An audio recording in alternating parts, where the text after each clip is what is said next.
Grandma Rose always said, "Baby, pay attention to what a man does in the quiet. Not when he's performing.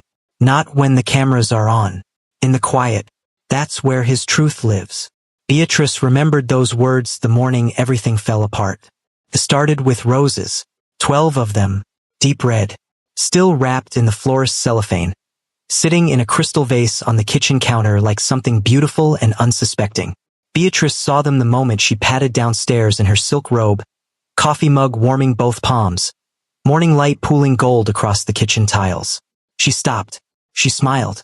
Chris had been distant lately, cold in a way that had no name and no explanation, disappearing on weekends, coming home smelling like somewhere else. But the roses said he was trying. The roses said maybe she had been imagining things. Maybe the quiet between them was just the weight of two busy lives and not the weight of something broken. She reached for the little white card tucked beneath the stems. She read it once, then again, slower, the way you reread something when your brain refuses to accept what your eyes already know. "For the mother of my son. Happy first birthday, my love. I'll be home early tonight. See." The coffee mug slipped from her fingers. It hit the tile and shattered. She didn't hear it. She stood in her kitchen in the spreading silence with the card between her trembling fingers and the words burning into her like something lit from inside. Mother of his son. A birthday. A baby. A first year of life she had known nothing about. She didn't have a son. She didn't have any children. She couldn't. That was the grief she had carried folded inside her chest for 4 years. Diagnosed on an ordinary Tuesday in a clinic that smelled like sanitizer and fluorescent light. Primary ovarian insufficiency. Her body could not do the one thing she had dreamed of since she was a little girl in her grandmother's kitchen in Atlanta, pressing a baby doll against her chest while Grandma Rose hummed hymns over a pot of greens. She remembered sitting in that clinic chair, hands folded in her lap, nodding slowly while the doctor spoke.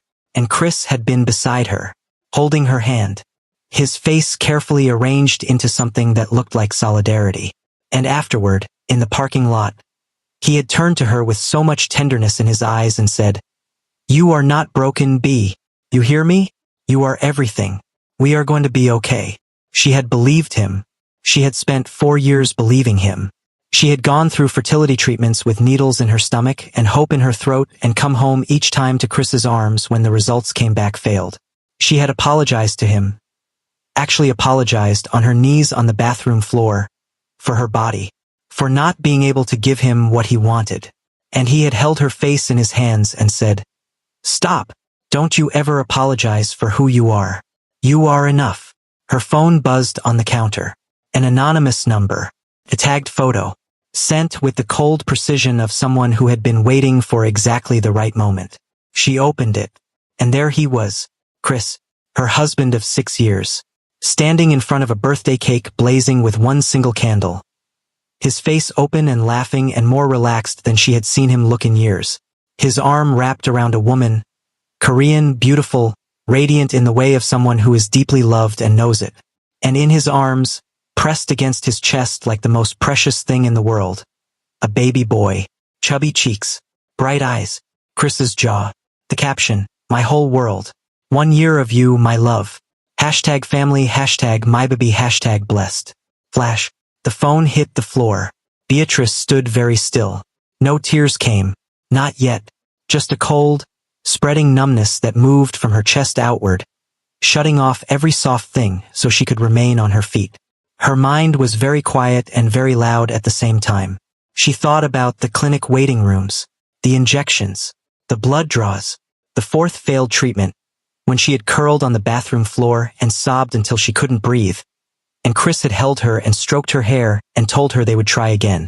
He already had a son. He had been holding her in that bathroom while his son was growing somewhere else. She thought about Grandma Rose, about what she would say right now if she were standing in this kitchen. She could almost hear her voice, low and southern and unhurried. "Baby, the truth don't always come gentle, but it always comes right on time." Beatrice got dressed.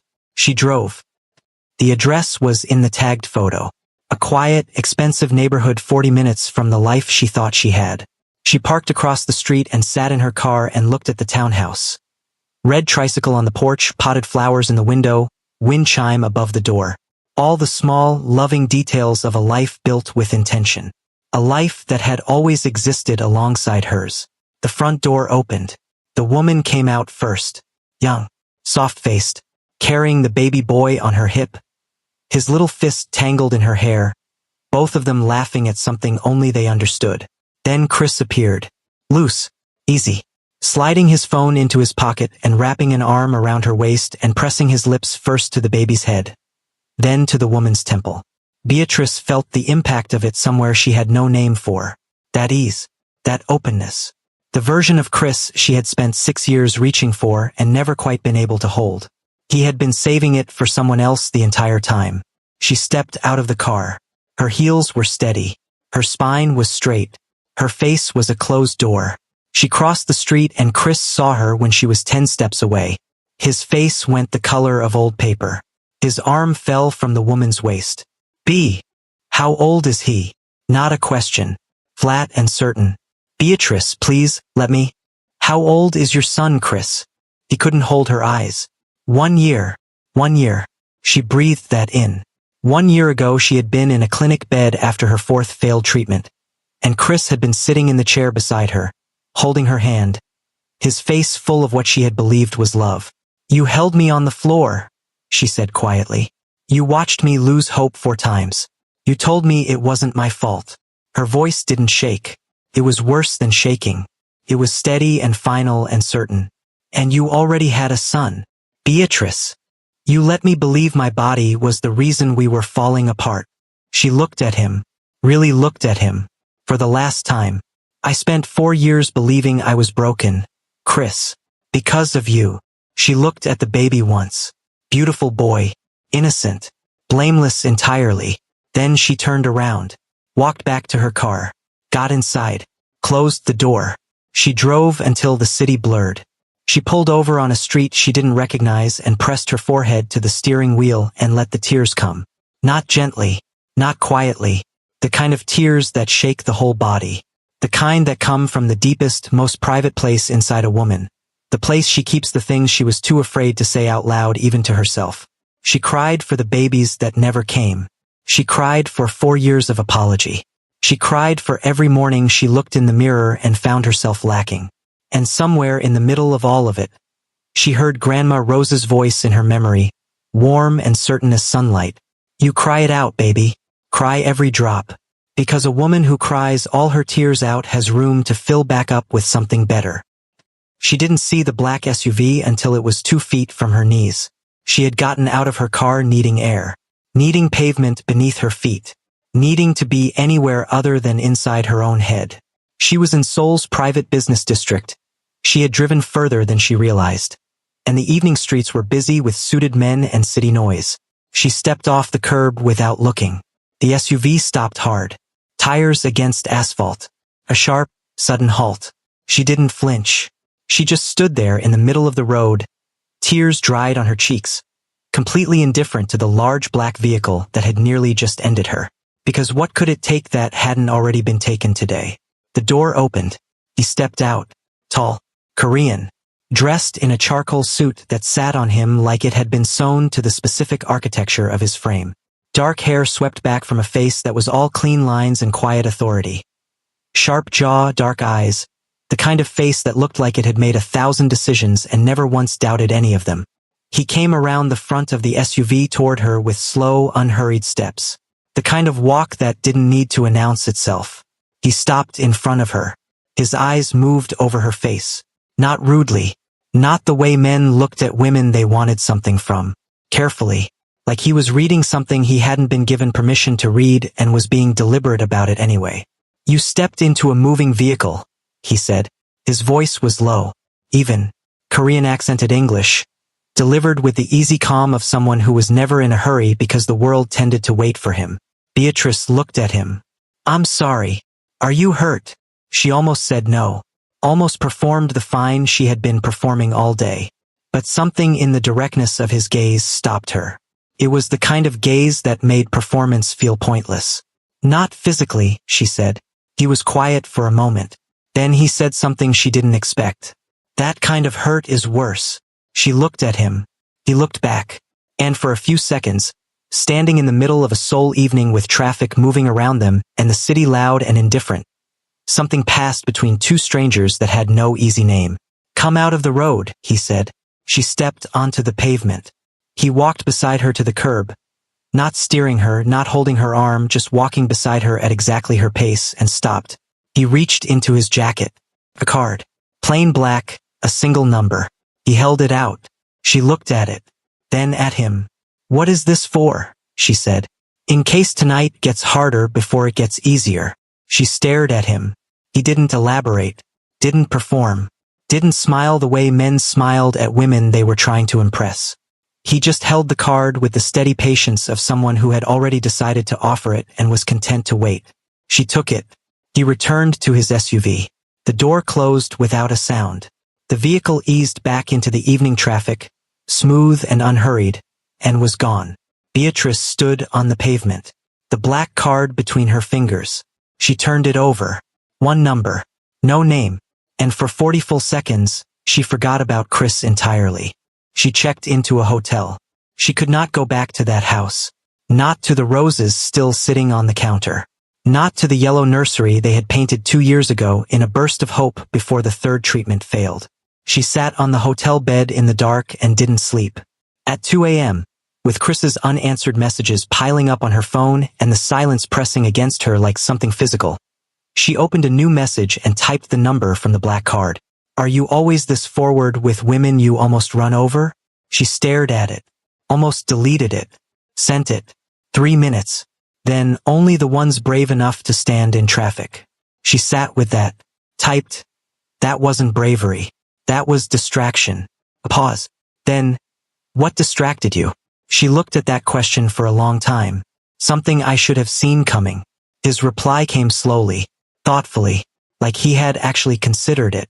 The things we should have seen coming are the ones we trusted too much to question.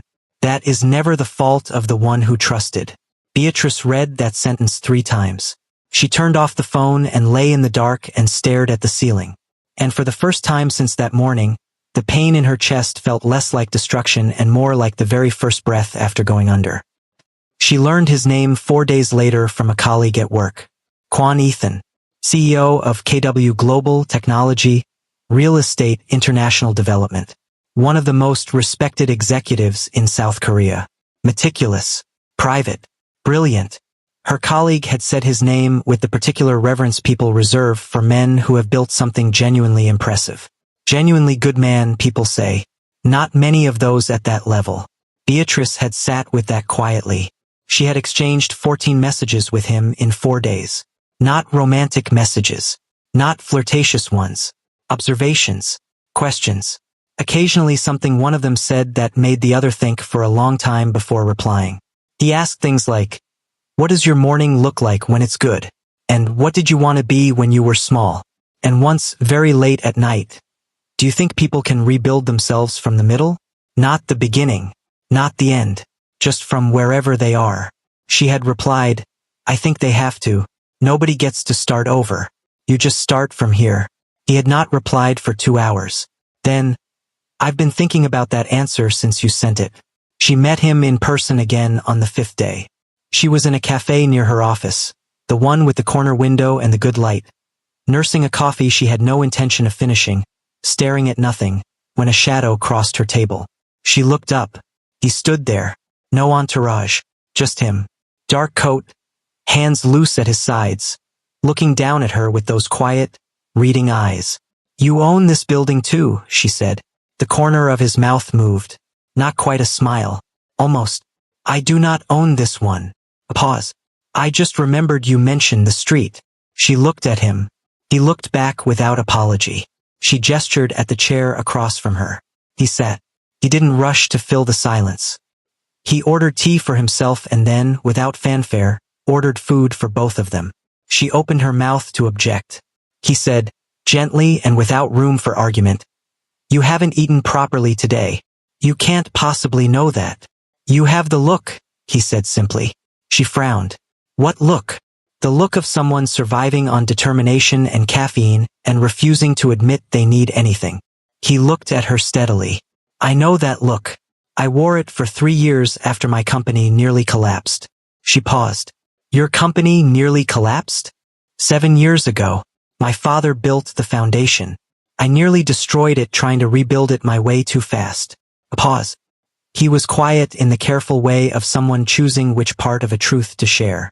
I stopped eating properly, stopped sleeping, told myself I was fine every single morning. His eyes met hers. I was not fine. The food arrived. It smelled extraordinary and she realized with some embarrassment, absolutely starving. She ate. He watched the street outside without speaking, giving her the privacy of the moment. That small courtesy, the deliberate looking away, the space to be hungry without being observed, cracked something small inside her chest. Why are you here, Ethan? She said when she set down her fork. He turned back to her. Because I have been thinking about what you said. About seeing something coming and not being able to stop it. He paused. I wanted to know if you were still standing. She held his gaze. I'm still standing. Good, he said. And then, with a simplicity that somehow carried enormous weight. You should be. He became a presence in her life so gradually she couldn't have named the moment it shifted from occasional to constant. A text in the morning. Not always, maybe 4 days out of 7. Just something small. A question. An observation. Once, a photograph of the sunrise over Seoul from his office window with no caption at all. And she had stared at it for a long time trying to understand why a man who ran a billion-dollar company was sending her wordless photographs of the sky. She called Grandma Rose on a Thursday evening. She hadn't told her grandmother the full story yet. Just that the marriage was ending. Grandma Rose, who was 74 and sharp as a new blade and had never once in her life wasted a word, had listened to everything Beatrice said and then been quiet for a moment. And this new man, she said. This Ethan. I didn't say he was a new man. I said he was. Baby, I have been alive 74 years. I know the sound of a woman's voice when she's talking about someone who matters. A pause. What is he like? Beatrice thought about it honestly. He's quiet, she said. But not empty quiet. Full quiet. Like there's a lot happening inside and he chooses very carefully what comes out. She paused. He asks questions like he actually wants to know the answers. He doesn't try to fix me. She stopped. He just what? He just shows up, she said. Consistently. Without making a production of it. Grandma Rose was quiet on the other end of the line for a moment. Then she said something Beatrice would write in her journal that night and read again many times afterward. Listen to me, B. A man who performs love is putting on a show. A man who practices love is building something. Your grandfather, God rest him, he never once in 51 years brought me a grand gesture. But for 51 years he showed up. Every ordinary day, he showed up. That is what love looks like when it's real. Not the roses, baby. Not the speeches. The showing up. Beatrice sat very still on her hotel bed, thinking about roses, thinking about a man who had sent her a photograph of the sunrise because he thought she might like it. He took her to dinner on a Friday, properly with a reservation, opening the car door, his hand light at the small of her back as they walked inside. Not possessive, just present. The restaurant was elegant and quiet, the kind of place where conversations could breathe. They talked for 3 hours. She learned that he had grown up watching his father build KW Global from a single office in Busan, that he had taken over at 32 and nearly dismantled everything with his own pride before learning, slowly and painfully, how to lead with patience instead of force, that he had been engaged once. She had not asked, he offered it, to a woman who loved the idea of him more than she loved him, and that the ending had been mutual and quiet and had taught him more about himself than anything before it. What did it teach you? She asked. He considered. That I had been performing a version of myself I thought people wanted. The decisive one. The controlled one. The one who didn't need anything. He turned his wine glass slowly. She held up a mirror one day and said, I don't know who you actually are, Ethan. And I don't think you do either. A pause. She wasn't wrong.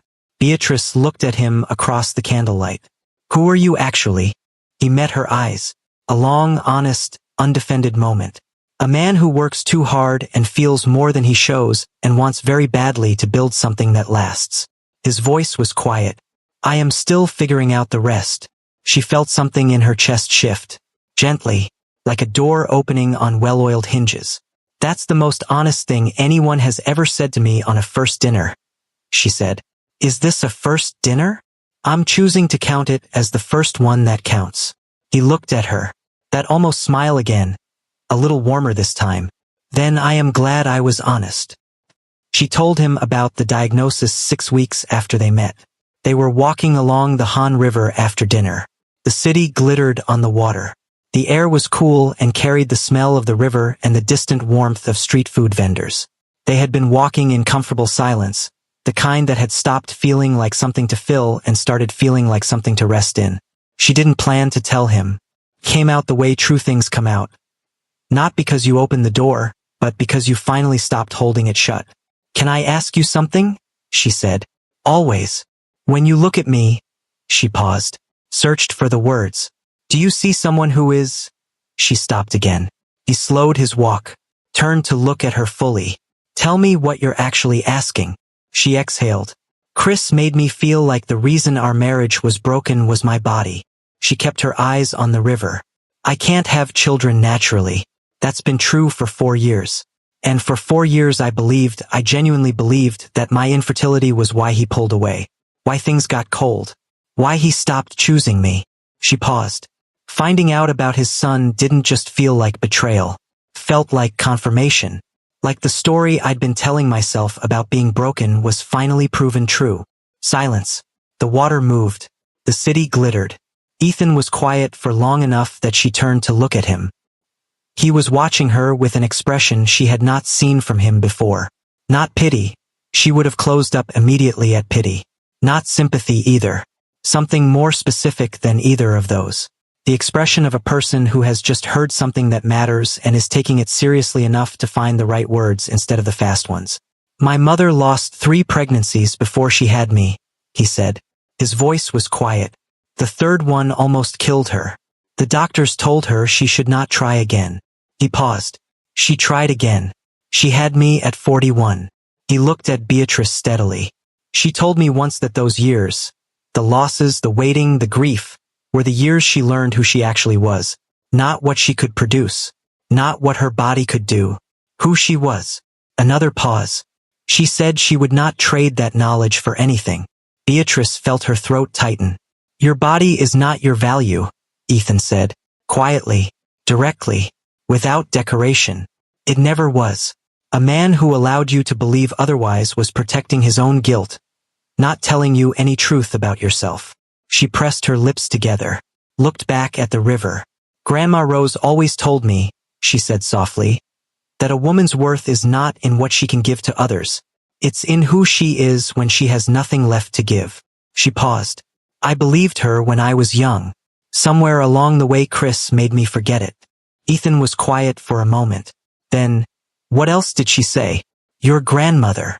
Something in his asking, the genuine curiosity of it, the real wanting to know, broke her open gently, and she found herself talking about Grandma Rose, the kitchen in Atlanta, the hymns over the pot of greens, the particular way her grandmother had of delivering wisdom like it was ordinary, like truth was just something you said out loud between tasks, because why would you hold it back?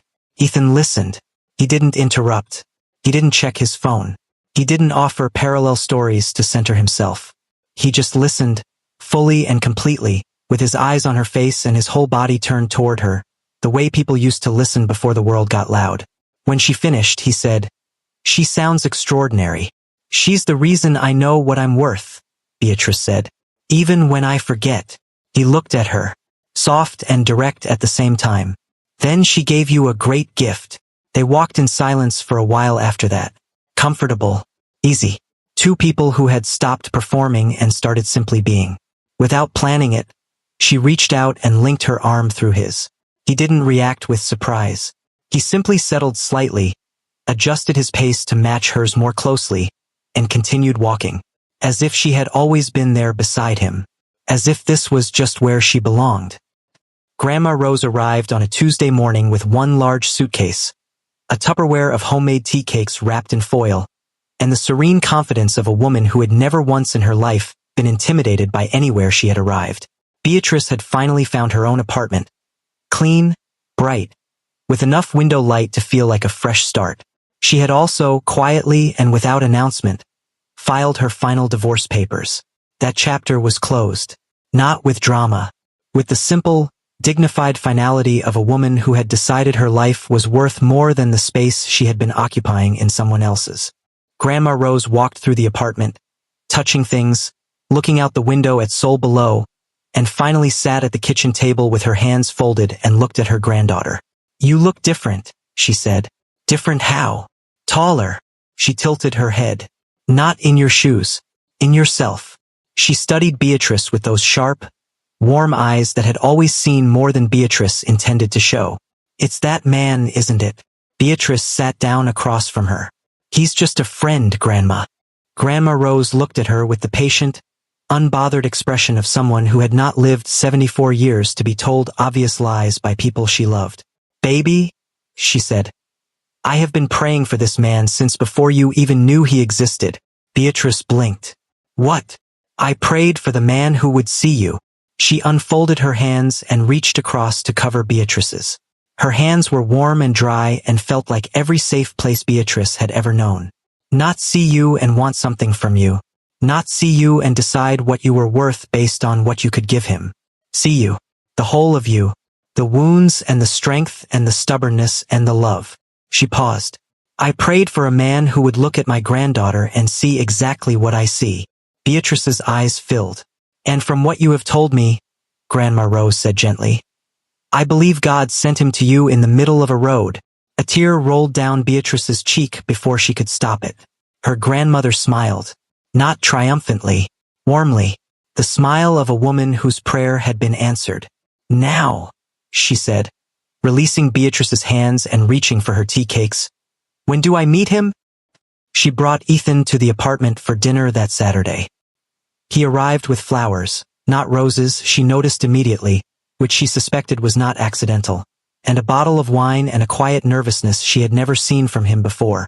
He was always composed, always certain, but standing outside her door waiting to meet her grandmother, he looked, for just a moment, like a man who understood that some rooms required more than composure.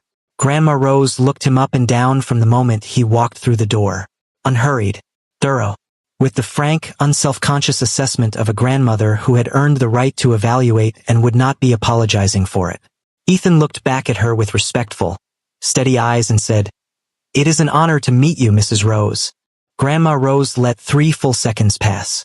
Then she said, "You have honest eyes." She turned and walked back to the kitchen. "Come help me with this rice."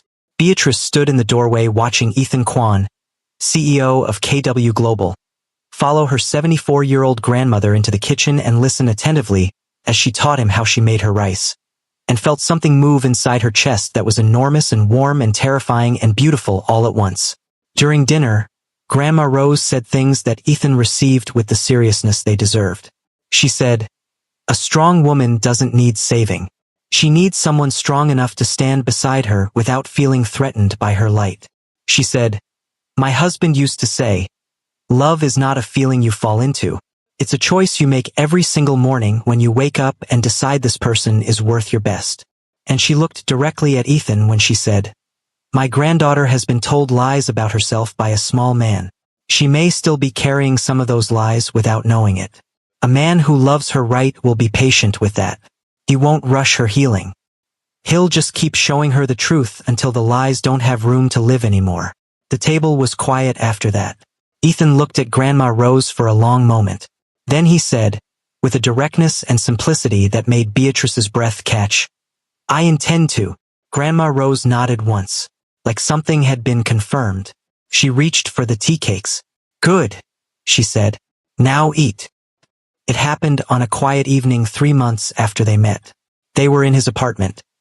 She had been there enough times now that she knew where things were, that she had a mug that had become her mug without either of them deciding it, that the silences between them had a texture of their own now, familiar and warm. They were sitting on the floor of his living room, her back against the couch, him beside her, the city blazing beyond the floor-to-ceiling windows. She had been quiet for a while. He noticed. He always noticed. "What's happening in there?" he said. She looked at her hands in her lap. I spoke to the doctor today, she said. A follow-up. She paused. About my condition. He waited. She said there's a small possibility. With treatment. With care. She swallowed. She said it's not impossible. Just unlikely. She looked up at the window. I've heard those words before. I know what they usually mean. Ethan was quiet beside her. And I thought I was okay with it, she said. I thought I had made peace with it. But sitting in that office today, her voice cracked. Just once. She pressed it down. I want to be a mother. I still want it. And I hate that I still want it because wanting it means it can still hurt me. A tear fell before she could stop it. Then another. She pressed her fingers to her eyes. I'm sorry.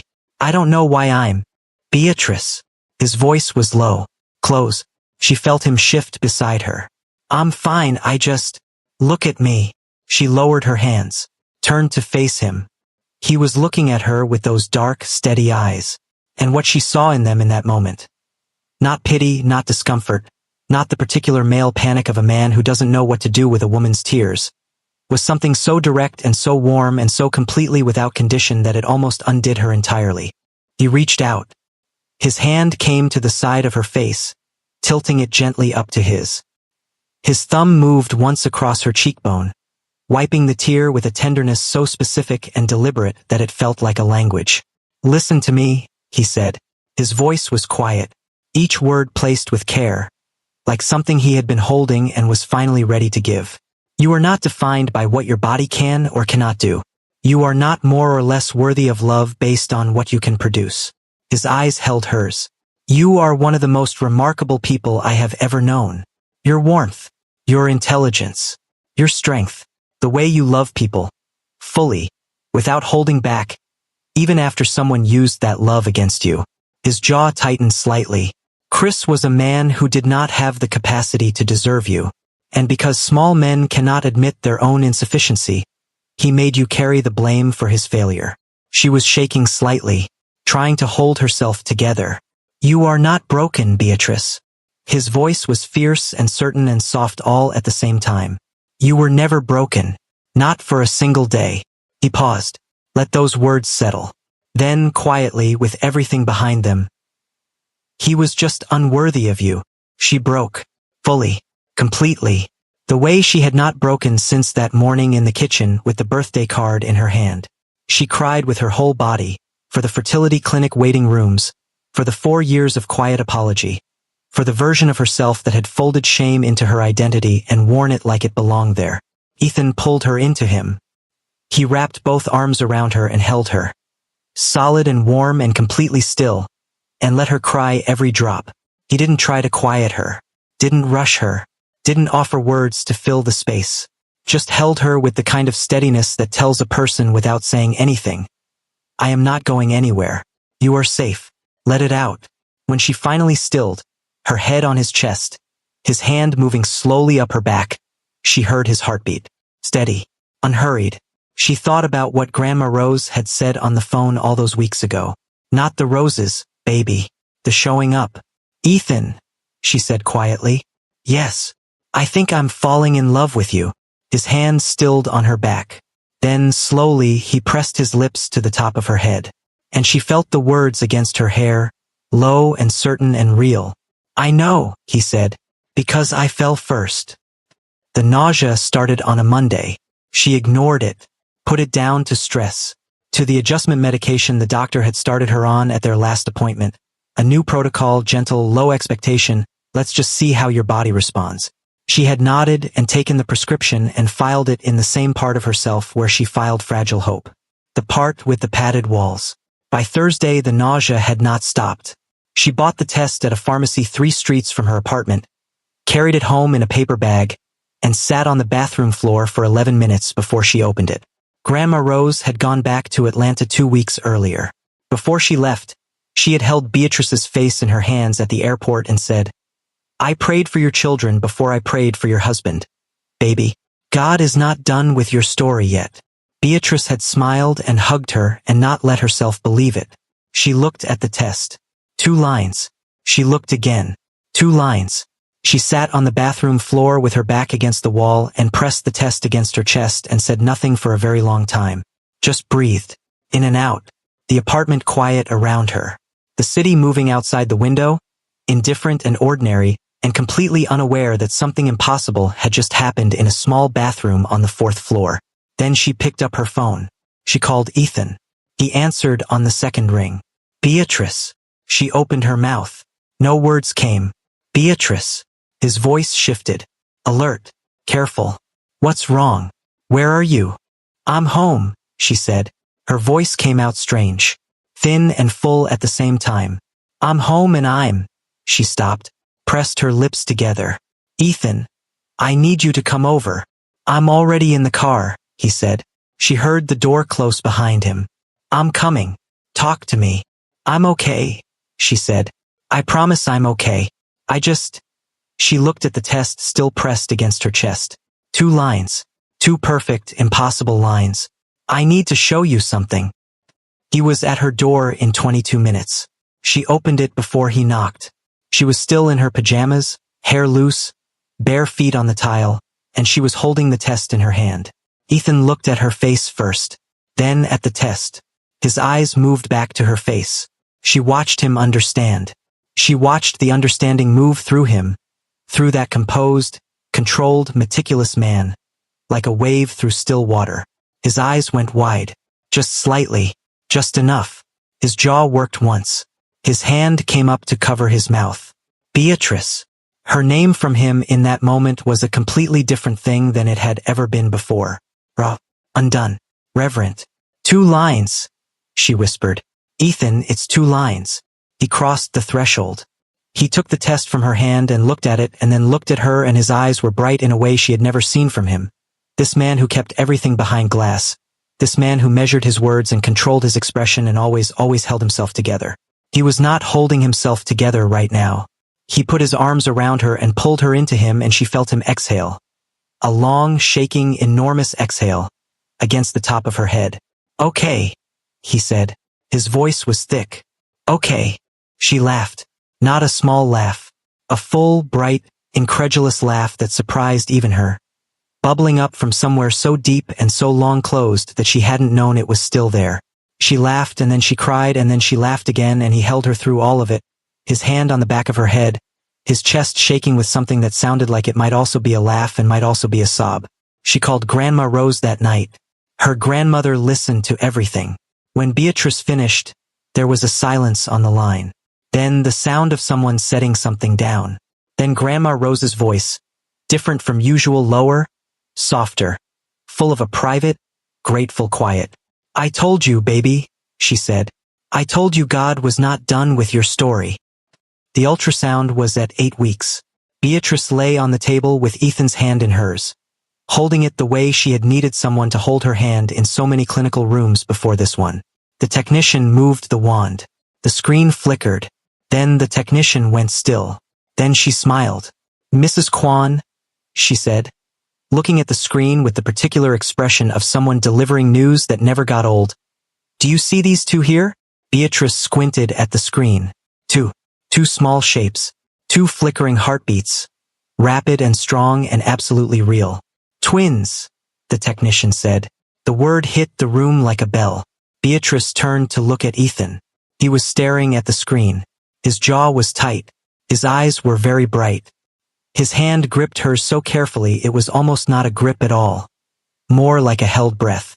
Twins, Beatrice repeated. The word felt enormous in her mouth. Ethan turned to look at her, and the expression on his face. This man, this reserved, controlled, extraordinary man who had handed her a card in a road and shown up consistently and held her while she cried and told her she was not broken. The expression on his face was the most beautiful thing she had ever seen. He brought her hand to his lips, pressed them there, held them there, said nothing, said everything. They were married in a small ceremony 4 months before the babies came. Not a grand performance. A chapel. Flowers. The people they loved most. Grandma Rose in the front row in a yellow dress she had bought specifically. She announced, because yellow was the color of answered prayers. When Ethan slid the ring onto Beatrice's finger, he leaned forward and said something quietly that only she could hear. She smiled. She would tell Grandma Rose later. Her grandmother would nod and say, "See, I told you. Honest eyes." The babies arrived on a Thursday morning in early spring. A boy and a girl. The boy came first. Loud, indignant, immediately opinionated about the world he had just entered. The girl came second, quieter, eyes wide open from the first breath, looking around with an expression of someone taking inventory. Beatrice held them both, one in each arm. She looked down at them, these two small, perfect, impossible people who had been told by biology and statistics and 4 years of grief that they would never exist, and she felt something happen inside her chest that she had no word for. Something so large and so warm and so complete that it made every other feeling she had ever had seem like a sketch of what feeling actually was.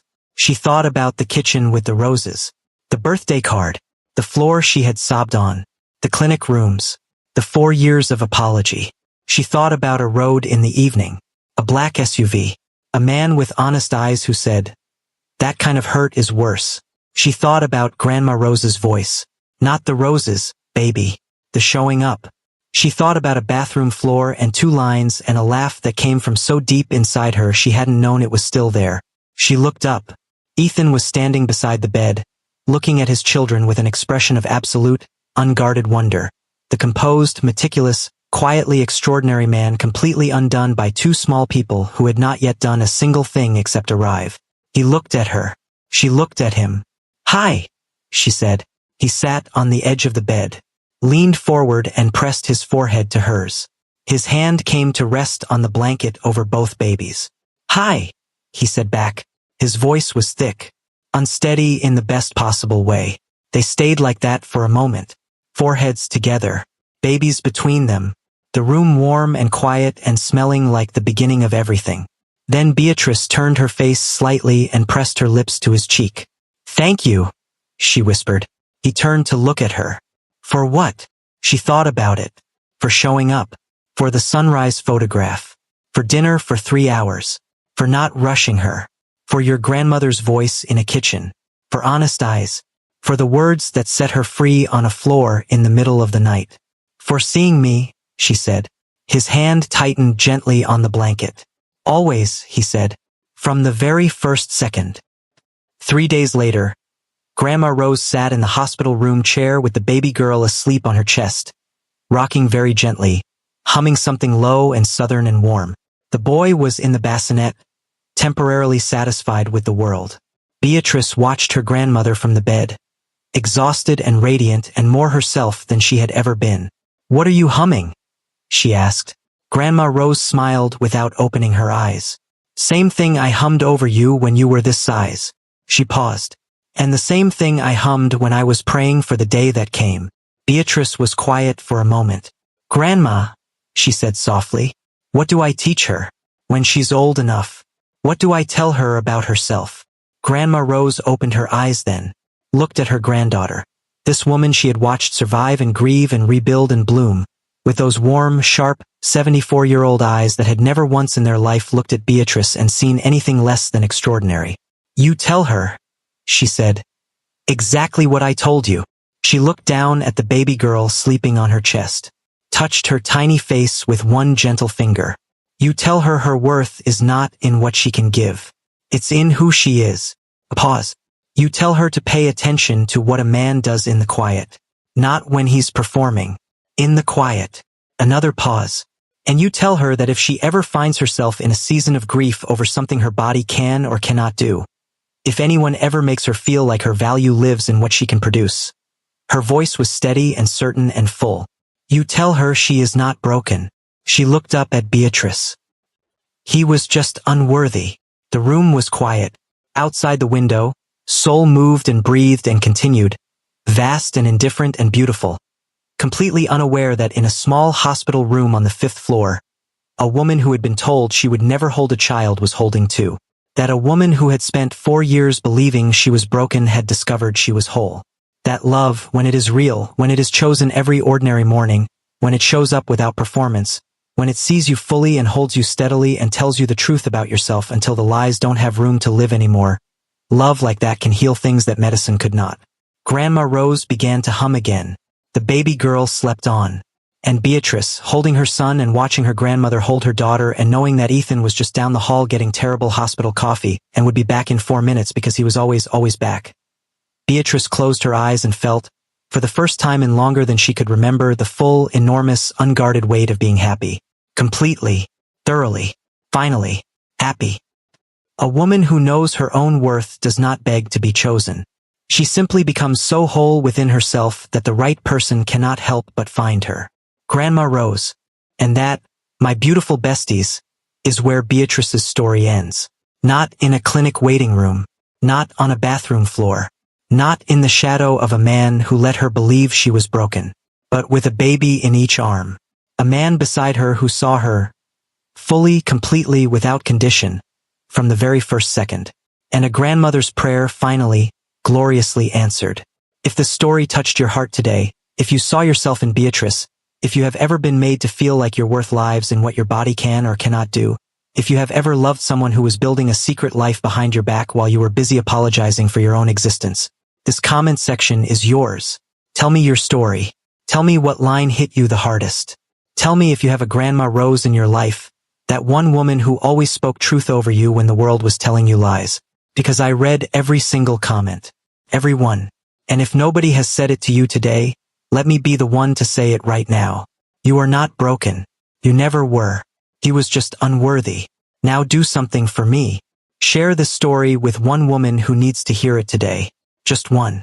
Your sister. Your best friend. Your coworker who has been quiet lately. The woman in your life who has been carrying something heavy and trying to pretend she is fine. Send it to her. Because sometimes the right story finds us at exactly the right moment. And it changes everything. If you are new here, welcome home, bestie. Hit that subscribe button and turn on your notifications because we tell stories here that go straight to the soul. Every single week. And if you have been here from the beginning, you already know. You know what we do here. We sit together, we feel together, and we remind each other of what we are worth. Thank you for watching. Thank you for staying until the end. Thank you for being the kind of woman who still believes in love, real love, earned love, showing up every ordinary day love. Even after everything life has put you through. That belief is not naivety. That belief is courage. Don't lose it. I will see you in the next story, besties. And until then, stay whole.